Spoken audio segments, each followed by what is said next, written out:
Siap Bapak Ibu.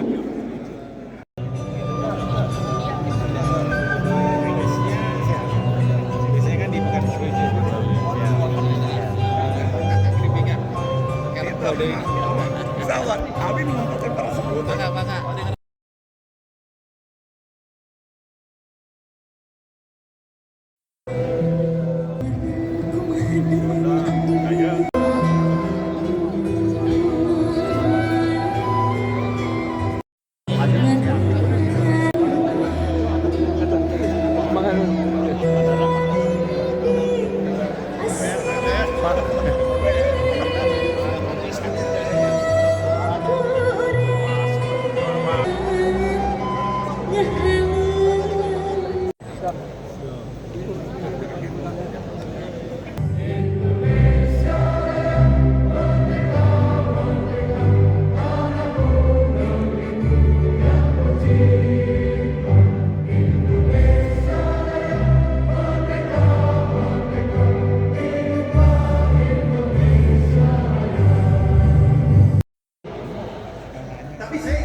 Urang Sunda,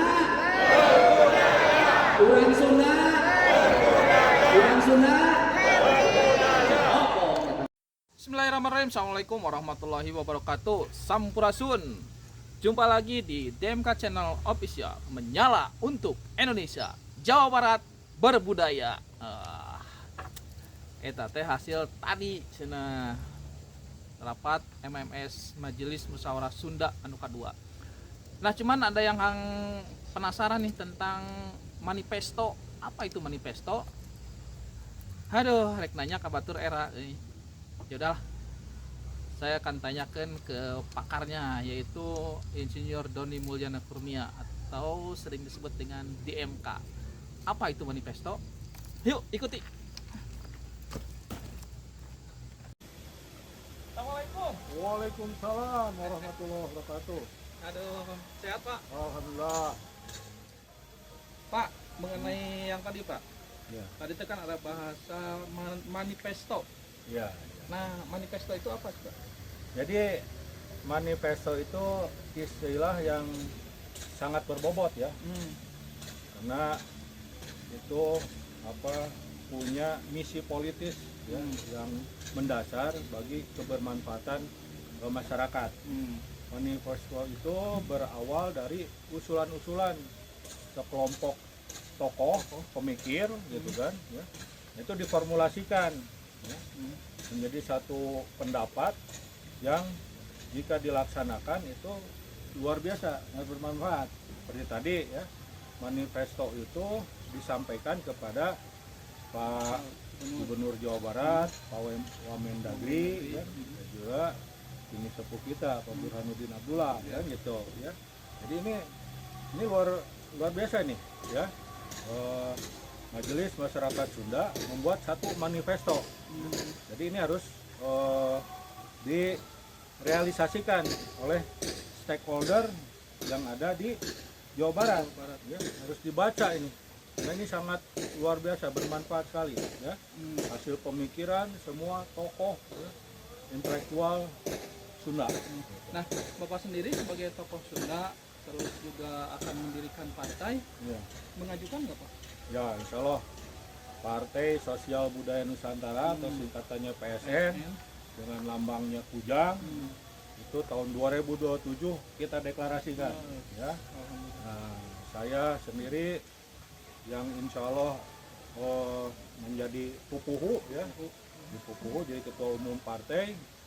Memang saya juga menyampaikan ya, usulan terhadap rumusan manifesto ini. Cuman mungkin karena usulan saya ini kontroversial ya, jadi tidak muncul. Ya. Nggak apa-apa ya, karena ini hanya sebagai bahan pemikiran ya.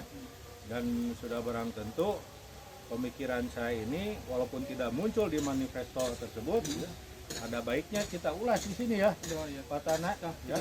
Nah, jadi usulan saya ini sebetulnya Indonesia itu yang terbaik itu kembali ke parlementer, ya, sistem parlementer, ya, bukan presidentil. Ya. Kenapa demikian?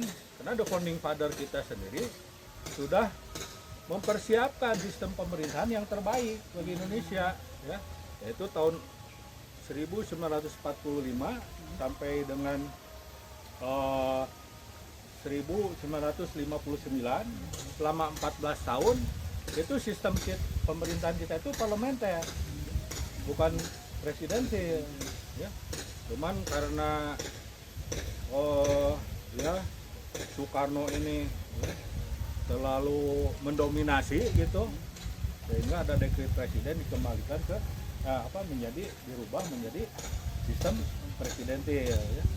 Nah, harus diketahui sistem parlementer ini sesungguhnya sangat bagus karena ada pemisahan antara kepala negara dengan kepala pemerintahan, ya. Kalau sekarang kan ibarat kata membingungkan, ya. Di satu sisi kita harus memuliakan kepala negara, di satu sisi kita tidak setuju dengan kebijakan-kebijakan presiden, sehingga setiap presiden lucu kan, kepala negara selalu dihujat. Nah, itu, ya.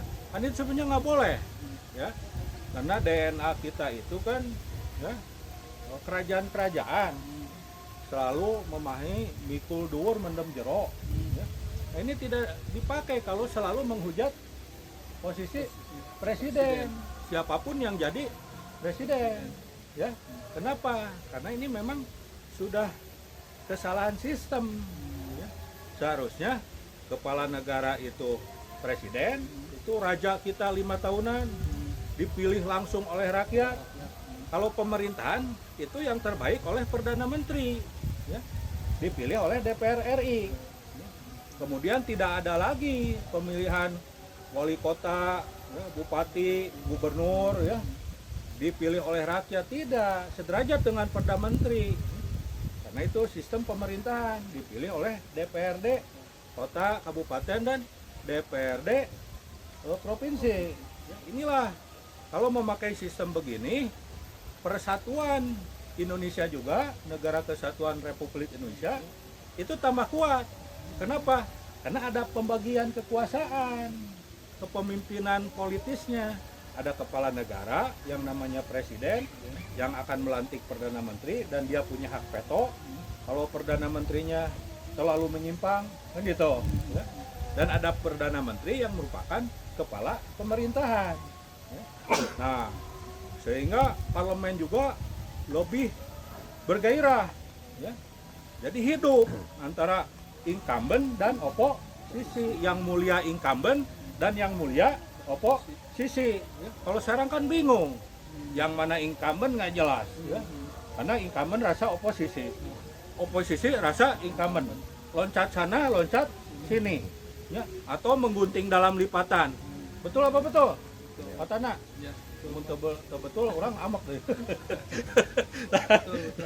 Nah, jadi ini penting, ya. Makanya nanti kalau saya jadi ketua umum partai, ini harga mati nih perjuangan kita PSN itu menegakkan kembali sistem parlementer.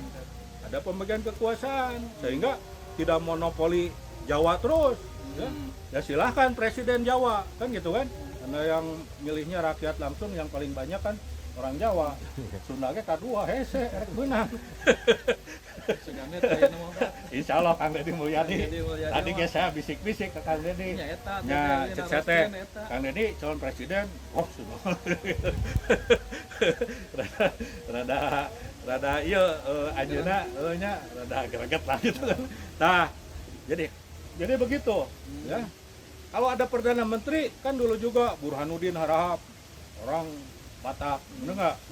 Sultan Syahir orang Padang, Insinyur Juwana orang Sunda. Gonta ganti Perdana Menteri mah, sok pak pinter-pinter di DPR, di parlemen, kan gitu kan? Jatuh bangun juga wajar, ya, karena beradu rasionalisasi pemikiran. Geus eueuh deui anu ngaranna memuliakan, ya, raja, ya. Karena kita nggak bisa, ya, meninggalkan DNA kerajaan. Ya sekarang mah bukan kerajaan seumur hidup, dipilih oleh rakyat, rajanya kita adil, benar nggak? Jadi rajanya cukup 5 tahun, dipilih oleh rakyat, bukan anak beranak kalau kita rajanya, kan gitu kan? Tapi dipilih oleh rakyat. Jadi sekali lagi kepada semua calon kader ya, Partai Sosial Budaya Nusantara PSN dengan lambang kujang, mari kita ya semangat untuk merubah ya, sistem ketatanegaraan kita yang lebih baik ya, dengan kembali kepada sistem parlementer. Demikian mungkin Pak Tana penjelasan saya yang terhadap usulan untuk manifesto ini. Nah, pendapat saya ini sudah barang tentu kontroversial. Jadi raruas kabeh ya. Dan naon ya, supaya pada berpikir lagi nih ya. Karena kita ini sungguh sangat riskan sekarang ini, saling diadu kan gitu kan. Bahkan dendam kesumat karena saling membela calon raja masing-masing. Padahal raja mah teu meunang di teu meunang dijadikan permasalahan ya. Kalau perdana menteri silahkan ya. Perdana menteri itu bisa dihukum ya. Karena dia pemerintahan, kalau salah bisa dihukum. Tapi kalau presiden itu simbol negara, itu kebal hukum ya. Jadi jelas pembagiannya. Kalau serang, waduh, jadi marunaib saleh hungkul itu mah. Jelas demarkasinya bagaimana. Begitulah kira-kira ya. Yang perlu saya sampaikan ini, saya di alam semesta Balong Bapak ya. ya bebalongan ini di Cinunuk ya, Ciguruik ya. Ya refreshing ya, karena politik kan liur. Nah, kalau lihat ikan kan bareng ya alhamdulillah tercerahkan gitu ya. Ya gitulah.